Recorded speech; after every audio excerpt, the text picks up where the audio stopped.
We're recording.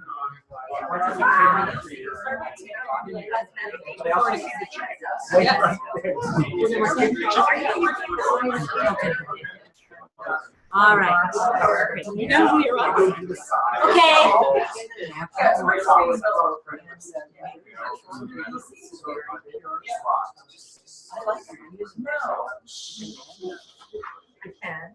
Oh, yeah, well, let's do a deep breath. Deep breath. Deep breath. It's interesting since let's go about circling the area. You all consciousness in parking. Or ballet. Or ballet. Uber.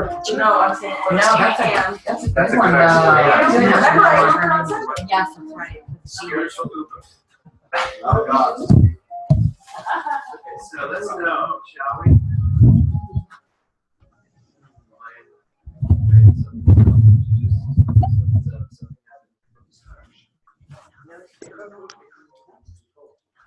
I think you unplugged something.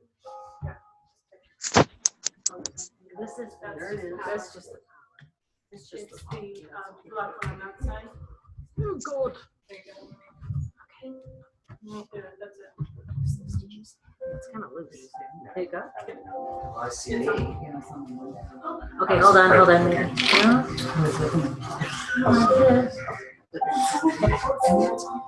Let's just keep breathing deeply.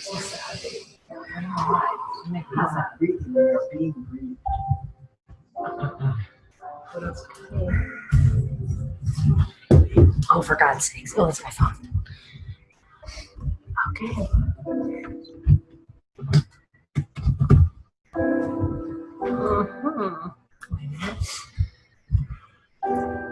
Your husband thought he was going to be late as soon as you heard that.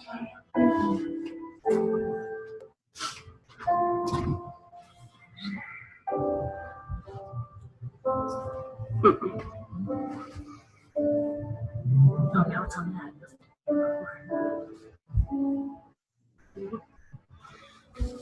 I see.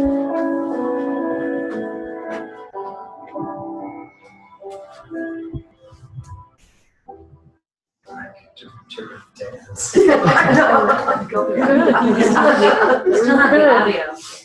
Very nice. Yes, but I want to record it, guys. It's recording. That's not recording the visual. Okay. You have, oh, now you have it. Okay, so let's take another deep breath.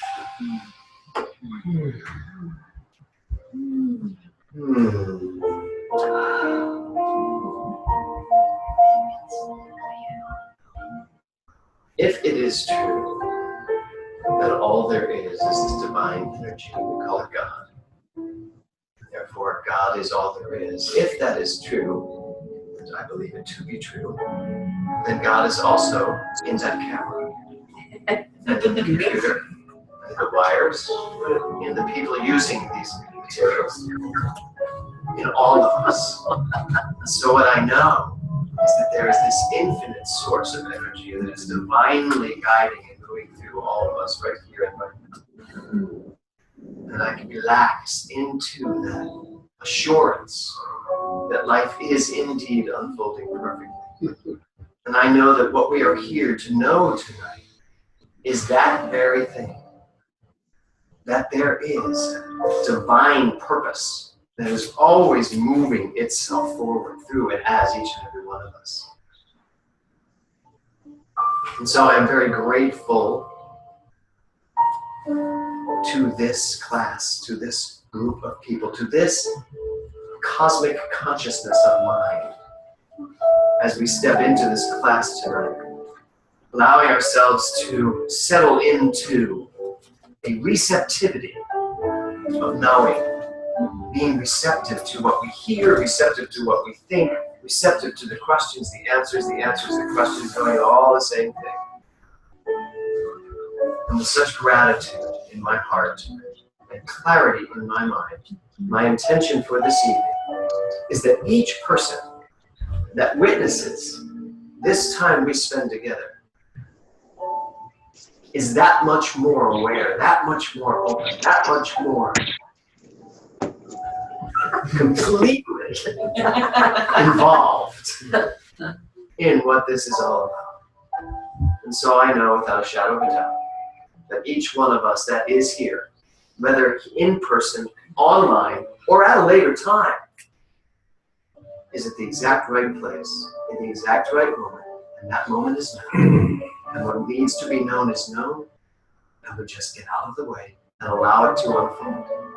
And I'm so grateful for this, and I just let it be so. Together we all say, and so it is. So,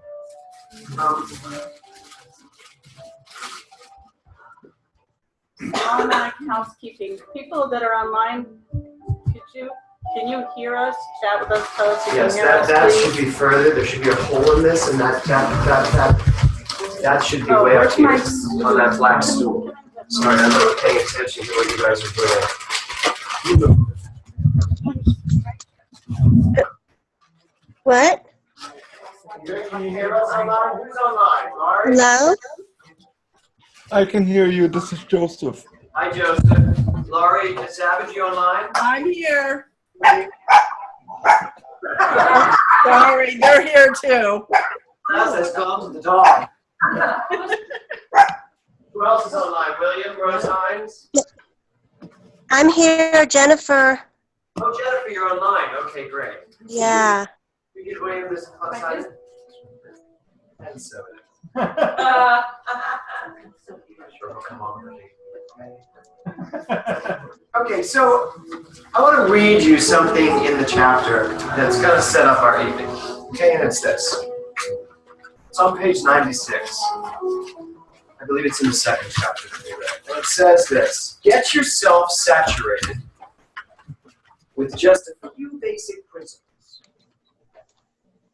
that they are firmly established in your mind and built into your thinking as a habit. Now I want to draw your attention to the word saturated. Get yourself saturated with just a few basic principles, that they are firmly established in your mind and built into your thinking as habit. So, in order for your mind to be saturated with an idea, you have to have given it so much attention and questioned and answered and dissected what it is in such a way that you actually embody, start living from that place. And that's what the song's talking about. And he's not saying, take my 7,000-page textbook and memorize it, and know every line in there in order to be a religious scientist. Bless you. That's not what he's saying. He's saying, get the few premises that this entire diatribe is about and start living. And that's really what this class is about, the BeyondLimits class. So I want to go over our first four, as he says, a few basic principles. Well, we've started with a few basic principles for these first 4 weeks. The first one was oneness. Who wants to explain one? Eric, tell me what oneness is. You're right. I knew he was going to ask me. What is oneness? What is oneness? There's all one. There's no separation. You are me, I am you, we are God. It permeates. It's not anything out there. It's within us, and it's all-encompassing. Okay, great. I just want to ask everybody online, make sure you mute yourself. I see some of you not muted. Make sure you're all muted online, and then unmute yourself when you want to speak. Okay, so that's it. So oneness. It is out there too, though. Remember, it's all out there and there. Yeah, it's everything all-inclusive. right, and then I'm connected to it all. Do y'all get that? Mm-hmm. So let me ask you this, Myrna. Why is it important? Why is oneness important for what we do? Why is it important to know this, to come from this, to live from this? It gives you clarity. It gives you, what's the word? I don't know, I guess the word that comes to mind is compassion. Why would it give you clarity? Because when we look at other people, we know that they are a reflection of who and what we are. It's all in the same energy, that we're not separated. Okay, that's the word I'm looking for. That there's no duality, there's no separation. I'm not separate from any of it. So nothing feels out of the realm of possibility for me. It's not suddenly us and them. It's only one thing. Okay, so that's the first one, oneness. The second one is the creative process. So who wants to give a step? Devin, what is the creative process? That's the 3 steps, right? Okay. That's where the top section of the 3 is like metaphorically the No metaphor. This is real. Never mind. That's Chris, if you where open that door now so we get some flow there. you're good. That's the conscious. Connie, can you open that door too so the air all flows? She can't open it. You can't open it. It's locked. Leave that open so it all flows too. Okay, so what's this called, folks? Somebody give me this. Who's not a practitioner? What? Actually, you give it to me, Devin, if you know it. That's where you think. And then that's What's this one? subjective. Subjective mind. No, let the boy do it. Sorry. That's okay. And what's this one? That one I don't know. Well, actually, this is the fun part. That's more. What is this here, baby? More. Yeah, that's Form it. the body. It's all the fun part, really. Okay, so that's the creative process. How does it work? Me? Still? Hey, you're doing very well, so yeah, why not? Okay, the conscious mind is where you think and put in an idea, and it goes into the subjective mind, and it comes out in the form that's exactly as you put it in. Pretty clear, yes? Pretty good. Everybody good with that? You told me before class he's going to be a practitioner, so. Yay. He's going to be a minister, sorry. Ooh, No, that Skipping ahead. He said he wants to teach a workshop. That's right. Exactly. I listen, but then I decide what it meant. Question in regards Yes. to the creative process. Future practitioner, yes. So it's conscious mind, subjective form. And I know it's also mind, no, spirit, soul, body. Spirit, soul, body. So Correct. if he had said spirit, soul, body, would that be the same thing? I mean, I know it's the same thing, The but would that creative still process, we use this for the creative process because it's conscious mind thinking into subjective mind and allowing us to create the form of our life. and That's the creative process. The Got it. triune nature of spirit Got it. is spirit, soul, body. That's right. Yes. I don't understand why you guys don't use subconscious as subjective mind, subconscious mind. Isn't the conscious? Subconscious mind is here. But you're not using that term, so. I don't, because subconscious tends to mean it's what we're not aware of it.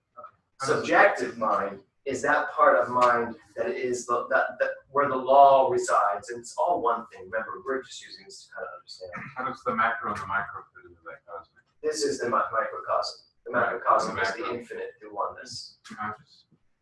No, there's no micro and macro in here. We are the microcosm. True. My individuality is the microcosm of the macrocosm that is the oneness of everything. Or if I want to use the word God, there is God, and then there's the individualization of God as each one of us expresses that in this room. So the macrocosm couldn't be equivalent to the conscious mind. We don't teach it that way. Because where would the microcosm do that? The subjective mind. No, because it's really only one mind here. We only use microcosm, macrocosm in terms of individual and universal. So, okay. Sorry, I lost my page here. Also, Yes. if I may, the subjective is subjective to conscious. Yeah. If we say subconscious, Then it doesn't. it doesn't really make it work because it is subject to what I put in it. That's why we say subjective. Okay, the next week 3 was affirmative prayer. Affirmative prayer. So what Sean, tell me what that is. What is affirmative prayer? That is employing this creative process towards a stated desire. Well put. It That's is well put. That's it's employing Put it that while you're process ahead. right there. Yeah, it's like, Through an act of volition, stating the declared desire with faith that it is being executed in subjective mind and appearing in form. I bet you take great tests. I bet It's like succinct to the point. No one's going to argue it. Yeah.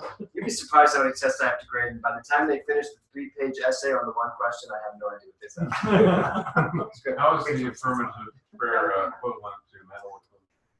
We're talking about ask me that later, because I'm talking about mental equivalent tonight and prayer. Okay. So, and then week 4, last week, was secondary causation. Now, this should be the freshest in your mind. Eric?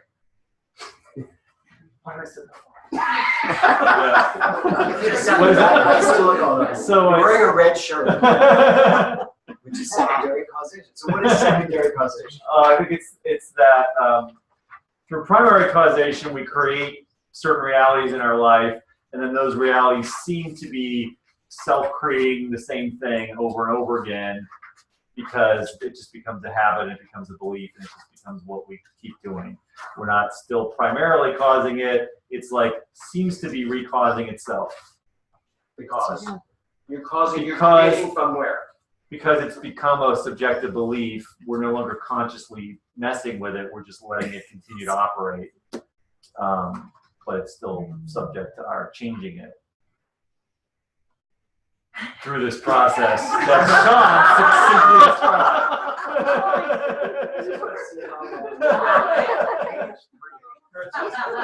That was good. I know you know what it means. It's, if it keeps happening again, our reactions keep happening again. So And it's that's creating what from we're creating from is the reaction. From the relative action form. Yeah. So it's creating from the relative. Y'all get that? Did you say habit? It's a habit, but you need to know what secondary causation is. It means you are causing something to happen based on a relative fact. So something happens in your life, in the health realm, which is one of the things you read about last week. Something shows up in your health, and your doctor tells it to you. You will now create based on how you react to this relative fact. Many people, the minute they're told this, they start creating awful things from fear, from doubt, from uncertainty, right? And then there are minds like Louise Hay, who's told this, runs immediately to Eric Butterworth before she's willing to before she does anything. She just goes right to him and says, here's what that was just told. He tells her what she needs to know, and she creates absolute health. And now she's, 160? So that's secondary. And she has a 70-year-old boyfriend. Can you believe it? I know. She is a cougar with a mission. so that's secondary. So that's secondary causation. So this week is going to be I about. posted it on Facebook. That's how I know. Put it on Facebook. Yeah, I did. Reverend James calls Louise Hay a cougar with an intention. I get a call this week from their office. So this week we are going to look at the reciprocal universe. The reciprocal universe. So what do you think that means? Anybody? Rachel. What do you think it means? The reciprocal universe. I would say it's something to do with when you put something in, you get something out. And the reciprocal is like in math, right? That's the opposite of something. It's like you like 1/5. The reciprocal is like 5/1. So something with something behind. It doesn't use the math. So that's all I have. That's all I have. That's all I got. Okay, but that's it. No, that is it. So the reciprocal universe is the mirrored image. Yeah, That's exactly what it is. Yeah, it's the mirrored image. I mean, you can only reciprocate in kind, right? You can only reciprocate in what we're about to talk about, which by the way is the mental equivalent. Another name for the reciprocal universe is the mental equivalent. So what it is the reciprocal universe says, if you think this, you must get this. That's just the way it works. This mirrors this, because that's what it does. It says yes to everything, it gives you exactly what. So whatever you put here must mirror itself here. Y'all get that? Yeah. That's the reciprocal. It's cause and effect, right? Cause and effect, yes. It is cause and effect, but you'd be surprised how many people actually believe that they can cause something here and get the effect they want, yet they're not supporting it, believing it, knowing it, they're just saying words. So that's not it. So the reciprocal universe lets us know that you will only receive what you are equal to here, the mental equivalent. What you are equal to, and I say it all the time, you are equal to whatever's happening in your life. Whatever is happening in your life, you are equal to. Equal to you. Whatever, and I'll say it again, whatever is happening in your life, you are equal to. Anybody having anything happening in their life that they don't want to be equal to? Mm-hmm. Okay, then stop being equal to it. Say more about that. Tara, I will. Tara, I said, what do you mean by equal to? mentally equal. Mental coinage. My mind must be equal to prosperity if I want to experience it. It means I can't be entertaining lack and limitation and the economy and this and that and the other thing, because then I'm equal to that. You know? Did y'all watch Cecile Richards yesterday on Planned Parenthood? No. In front of Congress. Oh, yeah. No. There was a woman, 5 hours in front of Congress. What? 5 hours. What? With the most, I found, disrespectful, obnoxious people saying this to her. And talk about the mental equivalent. She knows who she is. She knows what Planned Parenthood is about. She knows all of it's just a lot of crap being thrown at her, and she never lost it. She just never lost it. She just sat there for 5 hours and said, no, no. I love the one moment when she just said, I'm afraid we're going to have to agree to disagree. And I was like, with this inflammatory thing, she's saying, let's agree to disagree. She's so clear. That's the mental equivalent. That's what's coming forth from her is the mental equivalent.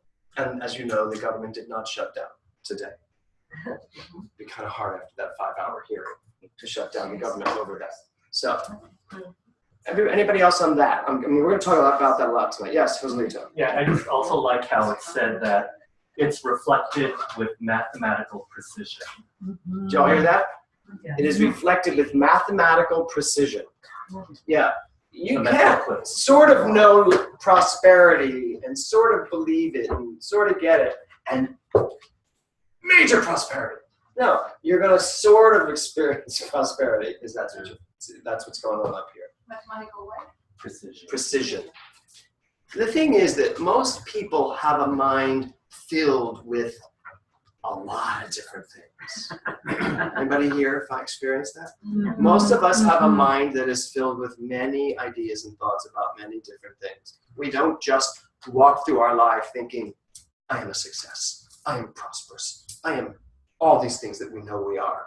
We don't, because we entertain a lot of other crap about it. And when we do, this is going to take this in a mathematically precise way and give us whatever that is equal to. You know, Ernest Holmes says, wherever your mind goes 51% of the time, there goes your life. And that's correct, but I have a little bit of a different take on that. While, yes, it's true, I need to get my mind to 51% in terms of prosperity, let's say, I'm going to experience prosperity at a little bit higher level because I've hit 51%. Because it's that precise. I want 100% of knowing that I'd never have to think about money again, ever, ever, ever. It just always comes cascading this way because I understand to always put it cascading that way. Right? And he talks about that in the breathing too. So, which takes me right to, the reciprocal universe takes me right to abundance. Because one of the things about the reciprocal universe is that there is an infinite amount of wealth and resources for you available. But it's only available to the degree that you say it's available. It's only available to the degree that you accept it as available, and it's only available to the degree that you actually live it as available. And how do you know what you believe? Because that's how you're living. You all get that? Yes. I feel like I just depressed you. It's like everybody went, shit. Really? Kind of hyped, actually. You're hyped. Well, of course, this side of the room is hyped over here because they're like, all right, let's do it. It's I don't know if I'm depressed, but it's kind of circular. I mean, it's sort of saying, yeah. So, and I don't know if it's relevant, but it's reciprocal in math, you multiply it by a reciprocal, you get unity. So I think that's kind of cool. But in any case, it just trumped you. No, I'm just going. But it's. I am a child. Play the cards. Play the cards. You're not Jump back. Go ahead. So it's circular. So I mean, if there's a mirror image, so yes, my conscious mind reflects what's going on in the form as well as the form reflecting as well. So it's all equivalence. Yes. And the question. Yeah, the question is, you know, How does it work? Yes. Okay. Well, it's actually easy. That answer is easy. How does it work? It works however you work it. Okay, here's a circular thing. So If you work it. If I'm experiencing wealth and abundance, this just illustrates exactly what we're talking about here. And if I'm not experiencing that, that illustrates it too. Exactly what we're talking about. So then start thinking better. Yeah. I mean, really, it does boil down to that. Start believing better, because it's really belief. Yeah. Well, it's beyond belief. I mean, the thing he's driving home here is you plant the tomato seed, you get a tomato every time. The science, physical science and spiritual science are equal. But if you plant prosperity, but you put a few lack in there too, you're going to get it all. If you plant a tomato seed and you plant weeds with it, you're going to get a tomato seed, tomato being strangled by weeds. Right. Just like prosperity strangled by lack. But I mean, it is still science, spiritual science. Absolutely. I love what Joselito said, quoting Ernest Holmes, mathematical precision, mechanical precision. Sean? Yeah, one thing I remember reading that helped me in terms of the abundance and faith and the oneness is that there's an abundance of prosperity and beauty. There's an abundance of violence and ugliness, despair and sorrow. We choose. Each person chooses. So it helped me understanding that there's no duality. The universe is always saying yes to all these things. Right. That value judgment. You want violence, you want despair, you want poverty. Choose that. It'll be that in abundance for you. Yeah. But most people don't believe they're choosing those things. Right. So that's when people say, well, if there's abundance out there, how come so much poverty and lack? Because there's so much poverty and lack. You can have an abundance of that. You choose. And here's poverty and lack down here. And then we say, oh my God, look at it. And now we're back up here. Correct it to me. Right? So if poverty and lack is down here, and that's where we see it in the world of form, and I identify with it, then I'm putting it right back up here and then sending it back down for more. And there's nothing dualistic about that. It's the universe always saying yes. But, no, and that's how we teach it. So, but most people don't really, they want to know that there's something else handling all this, not that. Most people do not want to be the stewards of their minds. They want something outside of themselves to be able to take care of them and that they can pray to help. Help me, please help me. We do the same thing though. If you really break this down, we do the same thing. When we teach affirmative prayer, that's because there are times when we need help. And where do we go for the help? We can call it God, but we go for help in that wellspring of creative energy that takes whatever we put into it and gives it back to us. So it's understanding. I honestly believe that new thought is understanding old thought in a different way, in the way Jesus actually meant it. I believe. It's done unto you as you believe. Your faith has made you whole. That's because that's where we're going next. Hidden beliefs, core beliefs. Every single one of you sitting here right now with a plethora of core beliefs. So I'm going to ask you to go around the room, and I just want you to give me one core belief you know you had. I don't care if it's good, bad, or indifferent. One core belief you know you have. Anxious. You're anxious. That's a core belief? And you believe that most of the time you're anxious. Got it. I'm creative.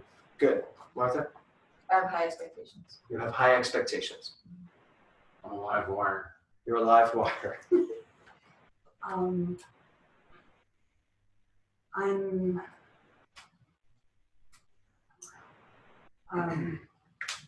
going to give you how simple this is. One of my core beliefs is that I'm a man. okay. I absolutely believe I'm a man. So it's a core belief. Okay, well, I'm a woman. Well, that was easy. Okay. It all works out. Okay, great. There's a core belief. It all works out. Yeah. Always. Always. Right. It never doesn't work out. Well, it's a core belief, but it has its moments. But it does always work out. It may not work out the way you want it to. Yeah. Because you didn't say it all works out the way I want it to. That's not your core belief. Okay, it's core. My beliefs are. I'm questioning everything all the time. That's okay. But do you believe that it all works out exactly the way you want it to? I find myself operating that way a lot. So I observe my behavior and say my behaving as if everything's going to work out fine. Okay, everything's going to work out fine. That's a core belief you have. Great. Nancy? I'm happy. I'm happy. Great. Eric? You don't like your food. No. I thought I had a whole That was room last before you were going to get to me. I didn't. You'll never sit in the front row anymore. Still wearing red. I'm intelligent. Okay, are you? Well, you asked me for core beliefs. No, I'm asking you, are you intelligent? Yes. Absolutely. I couldn't argue you off of that. Might be able to, depending on what topic think? you got into about intelligence. And it's not a core belief. Do you see what I'm saying here? You can't argue me away from I'm a man. Oh, Too I much see. proof. Way too much. So, way too much. January 30th, you'll see that. Okay, so. I think it is a core belief. Okay, I think it is too, but I just wanted you to know it. Yeah. See, it's also important that you know these core beliefs, because we operate our lives with a lot of core beliefs that we don't know. Yep. Joselito? I'm loved. You are loved. By? Doesn't matter. You just know you're I loved. just know I'm loved. Okay, great. You're not? I love to learn. I love to learn. Okay, that's good. Francesca? I've got one I'd like to change. Stress can make you sick. Stress can make you sick. That's a core belief. Okay, good. You don't need to change that. Just stop being stressful. Working on that. Yeah. I'm a lot of fun. Did you get a close up on her? I heard that. I felt that. Turn right to the camera. Yep. A lot of fun. Got that one. Oh, yeah. That's so great. Eric? No question there. I thought you were going to say, I'm also a lot of fun. I'm more fun. I'm more So did you say life is good? Life is good. Life is good. Okay. Really? Always? Yeah. No matter what happens, life is good. I think I can find goodness in whatever is happening. Great. Excellent. Gary? I believe my family loves you. My family loves me. Okay, great. Can I can't argue you out of that, right? No. Great. Manny? You've had 30 people to be put on the spot before you said it.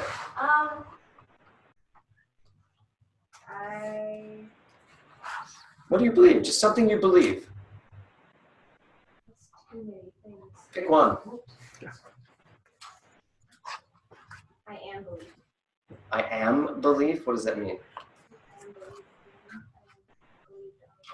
I don't know what you mean. I am believed in. Like, people believe. Oh, that there are people that believe in you. You believe there are people that believe in you. Who?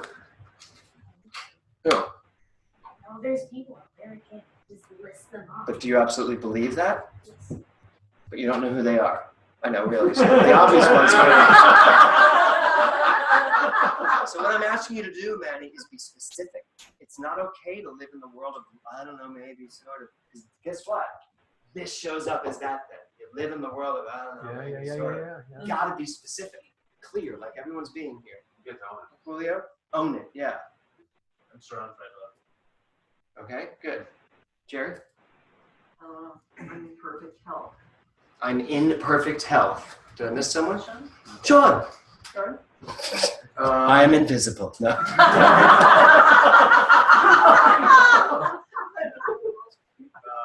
My board member. I'm pale enough that I've been called invisible. I would say I know everything I need to know. Wow, that's a biggie. I know everything I need to know. I bet you mean I know everything I need to know when I need to know it. Yeah, it doesn't mean I know everything. It means when I I'm know confronting something, the answer's in there. I love that. That's a great answer. Jerry, you're going to be really bright on here. Big on Okay, here. I've got another one. I knew everything I needed to know while I'm still a child. Okay, that sounds like a book you could write. Yeah, I know. I'm tenacious.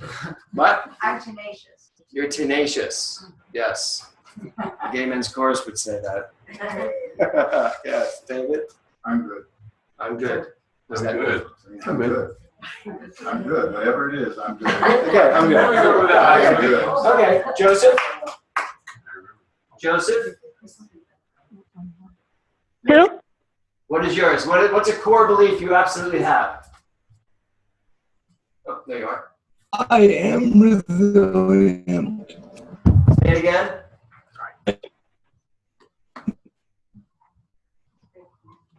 You know what? Write it to us.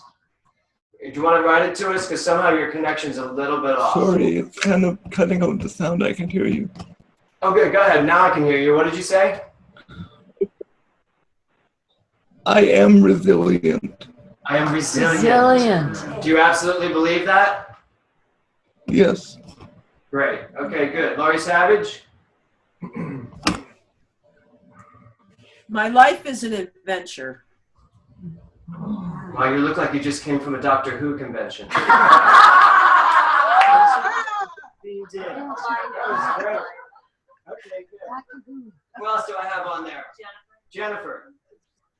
She's no picture. I am strong. I am strong. Can you hear me? Yes, very much so. Can you hear me? Yes, can you hear me? Uh-oh. Oh, yeah. Oh, dear. I'm strong. Huh? I can be heard. I don't know. Okay, you're strong. Got it. Okay, who else is on there? Will, are you on there? Oh, I'm missing someone. There's two other people, but I don't know who they are. That's for us doing that. Who else is on there? Me. Oh, you. What's yours? What is my core belief? I'm happy. No, what did you have for lunch? Yes, what did you have for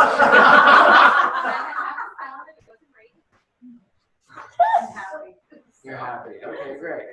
So, here's the deal. And delirious. Yes, right. You can sort of tell, you can hear who has core beliefs that they absolutely 100% believe in, who is a little wishy-washy, who doesn't understand what the core beliefs are. It's we have to really get that. We do not spend a lot of time focusing on our core beliefs. I do, because I wrote a book called Mental Muscle, which is 16 weeks of pulling up core beliefs. And how many of you have taken that course with me? Right, David was in it live. So you have to get in the habit of literally doing the work of finding out what you believe. Because if what you believe is what you're creating from, you got to know what you believe. You really need to know what you believe. Because why people don't demonstrate is because they are putting intentions into the universal law without belief behind it and expecting it to manifest, and it's not going to. And then they'll tell us that this science doesn't work. Well, yes, this science does work. This science works so much that it's working because it's not giving you what you actually don't have the mental equivalent of, what you are not equal to. It's not giving it to you because you're not equal to it. Do you all get this, how this works? Okay. Yes. So this class is called Beyond Limits for a reason. Because the limits are your beliefs. And it's time for you to go beyond the beliefs you have to beliefs that will actually serve you. Beliefs that will actually bring what you want. Your anxiety. That was the first one. I didn't have time to listen. No, it was very good. You know what? Here's the deal. You didn't have time to think, so what came up was the one that was most prevalent to you, I believe. And you know what? Your anxiety, it can be gone like that. Can't stop my hands. That. It can be. But it's going to take you to stop believing you're an anxious person.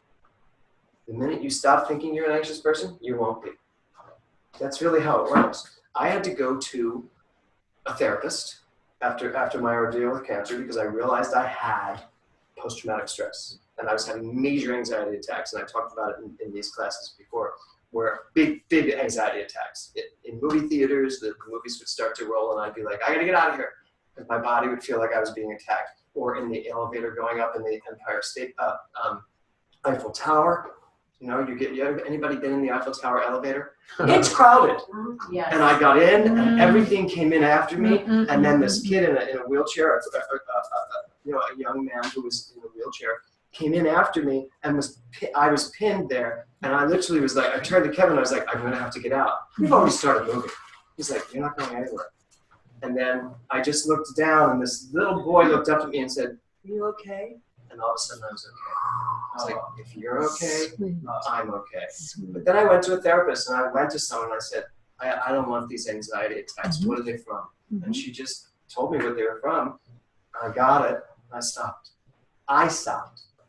I didn't stop them from happening. I stopped thinking that I was someone who had anxiety attacks, because I no longer needed them. They don't serve me. Because God doesn't have anxiety attacks if God decides not to have them. In the plethora of things to choose in life, that's not what I'm going to choose. It's just not the choice. I'll keep talking about that. So you chose it unconsciously then, is what you're saying. You kind of chose I chose to have to not anxiety. be, and I still feel it at times. There are moments when I'll get not in an elevator so much, but or in an elevator. I went to jury duty and they all crowded me into an elevator. I felt it coming on. I went, no, you don't do this. And I just took a deep breath and I didn't. You know, I will probably, and that's why I constantly try to go snorkeling. Because every time I try to snorkel, I know I make fun of this, but every time I try to do it because I just expect a different result. It's just the definition of insanity. But Yep. So Eventually you do it over and over. I'll do it again. I will in shallow water. Okay, so in the book it says, what a person believes and does determines the results he or she gets. What a person believes and does determines the results he or she gets. And then this is one of my favorite quotes from the book this week.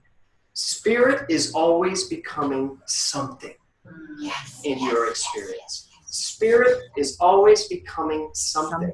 So here's the thing. If right now your mind is creating something based on what you're thinking, what you're believing, if right now everything is moving perfectly, what if you just got involved in how that happened? Because we can.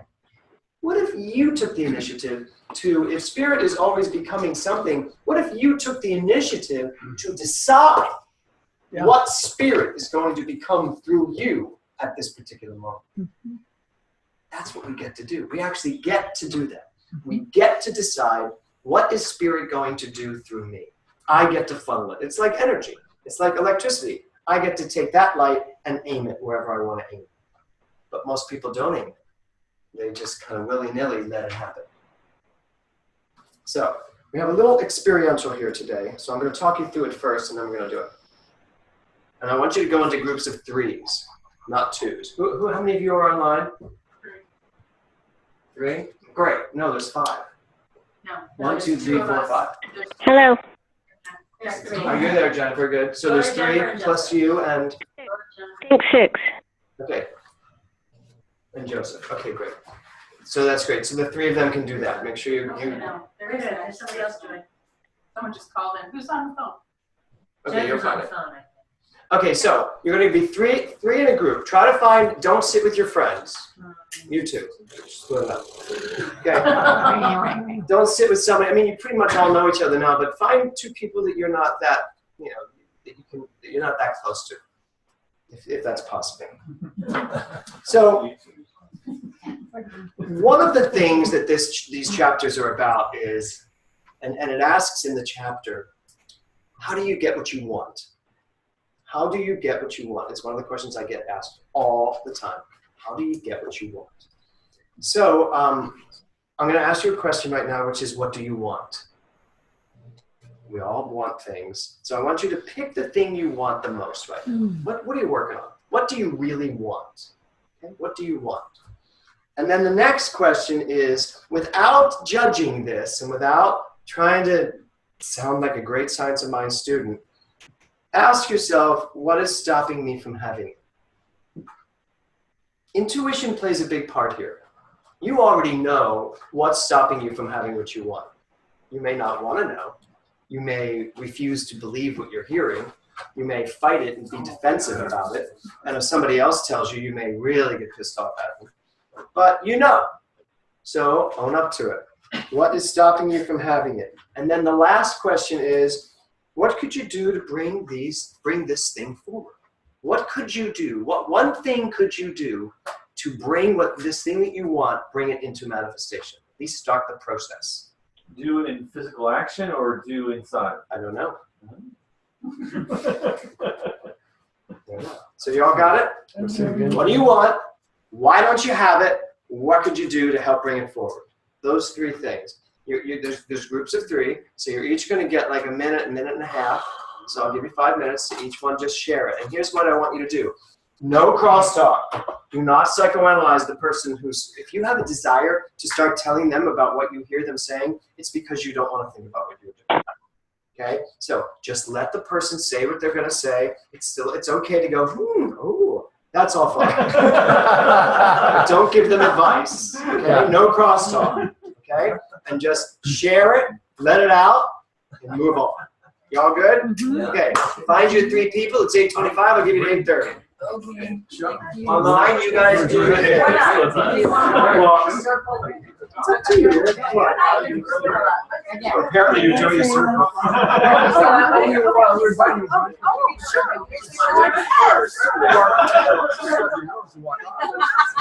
It's a choice.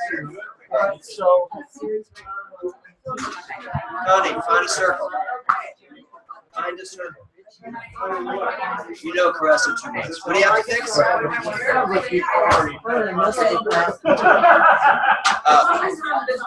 Jennifer Jernigan? Yes. You're good, Jennifer. How to get over there. Caressa, I mean, where's the Connie?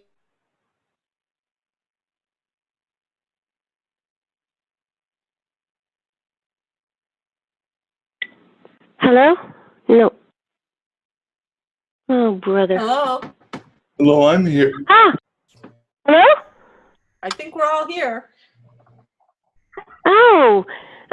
Okay. Woo! This is so crazy. Who would like to go first?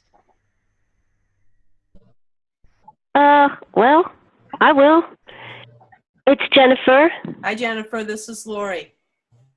Hi, Lori. Obviously, it's my first time. Anyway, I will not go into that. What I would love is to be financially independent and not work for anyone. I think I stopped myself. Is that the next question, right? Yes. I'm stopping myself by not having any model to follow, or somehow there's some deep belief in me that really, am I big enough to do that? And my way I can get through that is to just keep going, just keep stepping one step at a time and keep believing and keep learning and taking a step. Excellent. You were very clear. Thanks. Joseph, do you want to go next, or would you like me to? I'll go now. Can everybody hear me okay? Yes. Yes. One thing I would like to do is begin writing my first book. And one of the things that is blocking me is basically my own self-judgment about what I write. And I recognize it as that. And one way that I can support myself in reaching that is to just begin slowly by doing automatic journaling every day and just make the writing a more prevalent thing during my day. Create the space, even if it's just a few sentences of whatever comes to your mind, just to get in that mode of writing. I think that will help. Excellent.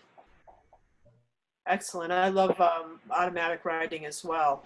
It's very powerful. So for me, the one thing I like the most is to be vibrantly healthy. And what's stopping me from having it? What came to me is exhaustion from trying to have it. That's what just popped into my head. I guess I've been moving towards that, and I'm much healthier than I used to be, but I think there's still a belief in me that it's just unattainable for me, that this is just kind of it as far as I can go. And so obviously I need to change that. And I don't really believe that when I look a little closer. It's like I can kind of, in my own head, I'm saying, you know, BS right now. So I think the thing I can do to move towards that is just make the decision that there's no other alternative. I think there's still a little wishy-washy. and still not being 100% committed to making that the most important thing in my life.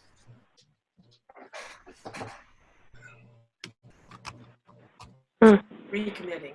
And also I think I'll take a cue from Joseph on this as well. I've been writing lately, and I find that I'm getting a lot of answers to questions regarding my health, and so just to continue to do that, because it's very powerful to tap into that, and so I'm definitely willing to do that.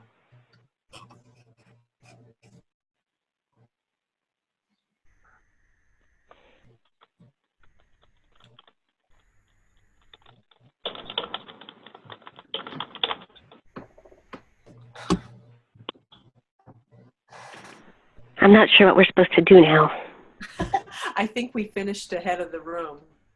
I think, right? And I'm like, oh, I'm on two things, a computer and a phone, so I'm a little, it works, whatever, it works. Yeah, actually, you come in very clearly. I think it's the phone. I do too. I almost want to put James on the phone. I know. I think that's right? actually a great idea, because you're coming because in. he goes in like, whoa, whoa, whoa, whoa, yeah. Yeah, and the computer, the internet speed can't keep up with him. He's too powerful. There we go.